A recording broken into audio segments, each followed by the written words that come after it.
జగన్మోహన్ రెడ్డికి తెలిసే నిన్న ప్రెస్ మీట్ పెట్టాడు.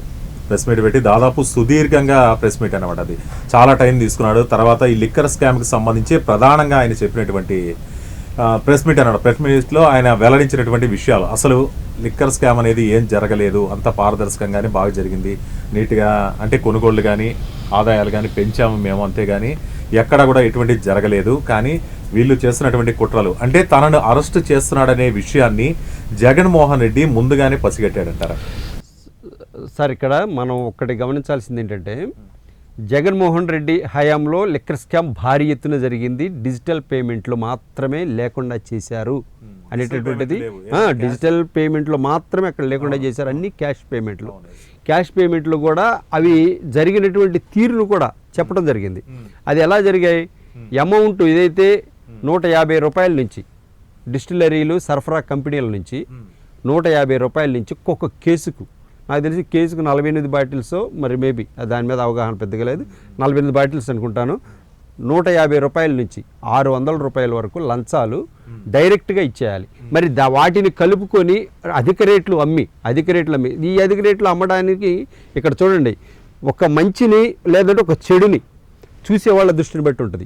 ఇప్పుడు జగన్మోహన్ రెడ్డి లేదు, ఇది ఆదాయం పెంపు మార్గం. అదే జగన్మోహన్ రెడ్డి ప్రజలకి షాక్ కొట్టేలా పెంచి తద్వారా అవును దశల వారీగా తగ్గిస్తానన్న జగన్మోహన్ రెడ్డి ఉన్నట్టుండి లిక్కర్ ధరలు అమాంతంగా పెంచాడు.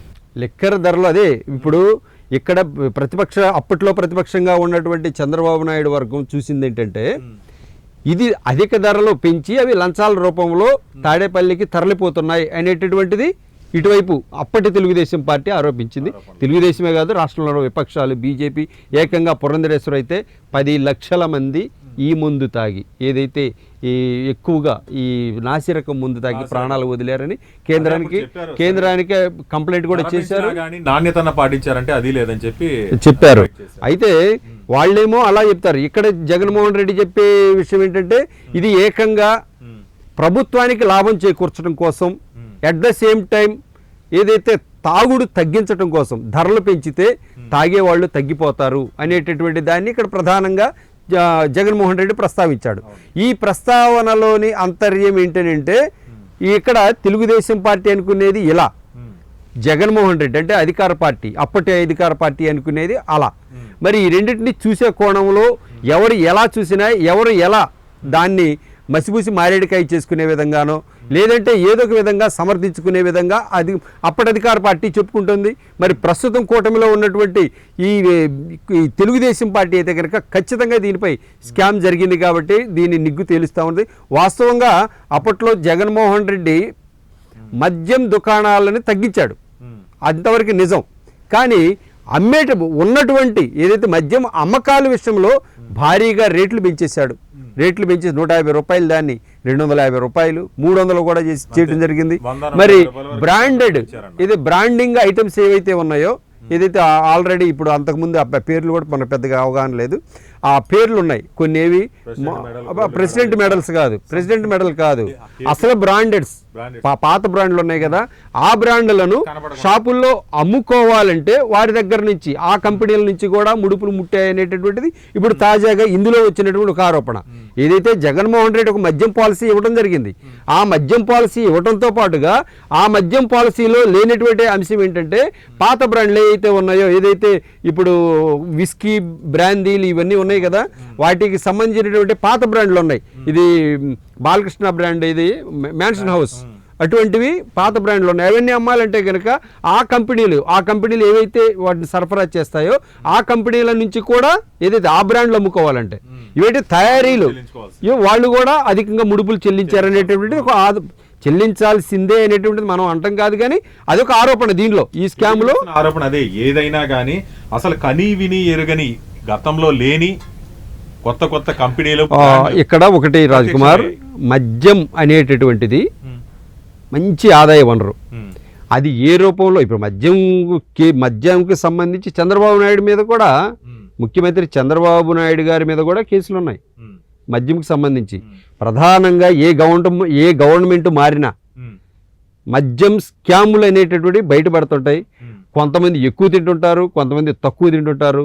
ఇప్పుడు వాస్తవంగా వైసీపీ ఇక్కడ చెప్పుకునేది ఏంటంటే, రికార్డులు చూసుకోండి. రికార్డులు చూసుకుంటే ముడుపులు ఎవరికి ఎంత వెళ్ళాయో మీరు తీయండి అని వీళ్ళు సవాళ్ళు విసురుతున్నారు. అంటే మేము అసలు తినలేదని చెప్పే ధైర్యం కూడా వైసీపీకి లేదు. మేము రూపాయి అవినీతి చేయకుండా అవినీతి జరగకుండా ఉంది అంటే ఇప్పుడు డిజిటల్ పేమెంట్లు అమ్మినప్పుడు 10 to 20% మొత్తం కూడా ఎక్కడికి వెళ్ళిపోతాయి? 4-5 రోజులకు వచ్చి కలెక్ట్ చేసుకునేవాళ్ళు. కలెక్ట్ చేసుకుని ఆ అమౌంట్లు మొత్తం ఇటుపోతాయి, వెళ్ళే కాడకే వెళ్తాయి. కానీ అక్కడికి వెళ్ళింది ఎలా వెళ్ళాయి, వెళ్ళటం కూడా తెలుసు, వెళ్ళిన మార్గం కూడా తెలుసు. అక్కడ ఎక్కడ ఆగాయి, వెళ్ళిన మార్గం ఏంటి, వాటిని పట్టుకోవటంలో కొంచెం కాంక్రీట్గా ఒక ఆధారం కోసం ఈ ప్రభుత్వం ఎదురు చూస్తుంది. ఇప్పటికే చూస్తే దీనిలో లింకులు ఉన్నటువంటి వారందరూ ఇప్పుడు ఇటీవల విజిల్ బ్లోయర్గా చెప్పుకుంటాడు మన విజయసాయి రెడ్డి. ఆయన బయటకు వచ్చాడు. ఆయన సిట్ అధికారులు విచారణ జరిపారు. సిట్ అధికారులు విచారణ జరిపితే ఆ విచారణ సందర్భంగా కూడా ఆయన నేను అన్నీ చెప్తాను, వాళ్ళు 19వ తారీఖు విచారణకు రమ్మంటే నేను 17వ తారీఖు వస్తానని చెప్పేసి చాలా ఉత్సాహంగా వెళ్ళారు. వెళ్ళిన తర్వాత అక్కడ కీలకంగా రాజ్ కసిరెడ్డి ఇతనికి ఏదైతే విజయసాయి రెడ్డికి ఈ లిక్కర్ స్కామ్కు సంబంధించినటువంటి అంశాలు ఏవి నాకు తెలియదు, నాకు అసలు సంబంధమే లేదు. కానీ నేను పెంచి పోషించినటువంటి రాజ్ కసిరెడ్డి దీనిలో కీలకంగా వ్యవహరించాడనేది తొలిసారిగా రాజ్ కసిరెడ్డి అనే పేరుని వెలుగులు తెరపైకి తీసుకొచ్చాడు. అతన్ని నేనే పెంచి పోషించానని మళ్ళీ ఈయనే చెప్పాడు. తన అల్లుడి ఏదైతే ఫ్యాక్టరీ నుంచి అల్లుడి కంపెనీల నుంచి 100 కోట్ల రూపాయలు రుణం ఇప్పించాను అని ఆయనే చెప్పాడు. అది కూడా వడ్డీకి ఇప్పించాను అన్నాడు. 60 కోట్ల రూపాయలు రిసీవ్ చేసుకున్నాం, మరి వడ్డీ డబ్బులు ఇంకా రాలేదు అనే విషయం కూడా ఆయనే చెప్పాడు. ఇవన్నీ చెప్పి ఆయనకి సహకరించామని ఇండైరెక్ట్గా చెప్తున్నాడు, కానీ మాకు ఎటువంటి సంబంధం లేదంటున్నాడు. మరి ఇటువైపు నిన్న జగన్మోహన్ రెడ్డి అయితే టీడీపీకి లొంగిపోయాడు కాబట్టి లేనిపోయినవన్నీ కూడా ఉప్పందిస్తున్నాడు అనేది జగన్మోహన్ రెడ్డి చెప్తున్నాడు. లిక్కర్ స్కామ్కు సంబంధించి అసలు మద్యం పాలసీ తయారు చేసేటటువంటి సమయంలో జగన్మోహన్ రెడ్డికి సంబంధం లేకుండా, అయితే జగన్మోహన్ రెడ్డి దృష్టిలో లేకుండా ఈ అంశం జరిగిందని కూడా మనం చెప్పలేం. ఏంటంటే ఈ పుల్ల అటు పెట్టాలన్నా కూడా అటుపుల్ల ఇటు పెట్టాలన్నా కూడా అధినేత జగన్మోహన్ రెడ్డికి తెలియకుండా పార్టీలో ఏది జరగదో, ప్రభుత్వంలో కూడా ఏది జరగదో, ఆయనకి తెలియకుండా ఏది జరిగినా కూడా తక్షణ నిర్ణయాలు ఉంటాయి. నెక్స్ట్ మినిట్ ఖతం, అంటే అతనిపై యాక్షన్ ఉంటుంది. అటువంటిది జగన్మోహన్ రెడ్డికి వీళ్ళంతా కలిసి మీటింగ్ పెట్టుకొని ఆ మీటింగ్ అవుట్పుట్స్ ఏంటనేది, ఇన్పుట్స్ ఏమున్నాయి అనేటటువంటిది తెలియకుండా ఉండదు కదా. ఈ విజయసాయి రెడ్డి ఇంట్లోనే ఈ మీటింగ్ జరిగింది. మిథున్ రెడ్డి, రాజ్ కసిరెడ్డి, కృష్ణమోహన్ రెడ్డి, ధనంజయ్ రెడ్డి, వాసుదేవ్ రెడ్డి వీరందరూ కలిసి మీటింగ్ కండక్ట్ చేశారు. ఆ మీటింగ్ కండక్ట్ చేసినటువంటి అంశాలన్నింటినీ కూడా వీళ్ళు సేకరించారు. ఏదైతే చూసి చూడనట్టుగా వెళితే సిఐడి ఫస్ట్లో 8 నెలల క్రితం డిస్టిలరీస్ మీద రైడ్ చేసింది. రైడ్ చేసిన తర్వాత ఏమీ దొరకలేదు, కేసులు ఏమీ లేవు, ఆధారాలు లేవు, మనమేమి చేయలేమని చెప్పేసి గవర్నమెంట్కి హ్యాండ్ ఓవర్ చేసేసింది. చేసిన తర్వాత అరే 60,000 కోట్ల రూపాయలకు పైగా అంచనాలు స్కామ్ జరిగినట్టు నోటి లెక్కల్లోనే తేలిపోతుంది. దీన్నంత తేలిగ్గా వదిలిపెట్టే ప్రసక్తే లేదని చెప్పి డెప్త్గా వెళ్ళాలని చంద్రబాబు నాయుడు ఇనిషియేషన్ తోటి ఇది తీసుకోవడం జరిగింది. ఏది మా సిట్కి కేసును అప్పగించడం జరిగింది. కేసును అప్పగించినటువంటి మరుక్షణం నుంచి చాలా దూకుడుగా దాదాపుగా 7-8 నెలలుగా విచారణ జరుగుతుంది దీనిపై. ఇప్పటి వరకు కూడా ఏదైతే ఈ నెలలో మాత్రమే అరెస్టులు జరిగాయి, ఇంతకుముందు ఎక్కడా కూడా దీనికి సంబంధించి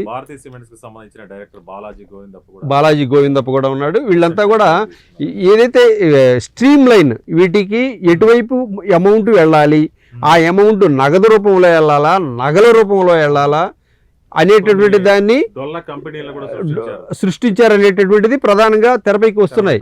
వీటన్నిటికి సంబంధించి ఇప్పుడు ఎటువైపు వెళితే ఏమవుతుంది, ఇప్పుడు దాదాపుగా అరెస్ట్ అనేది తథ్యం.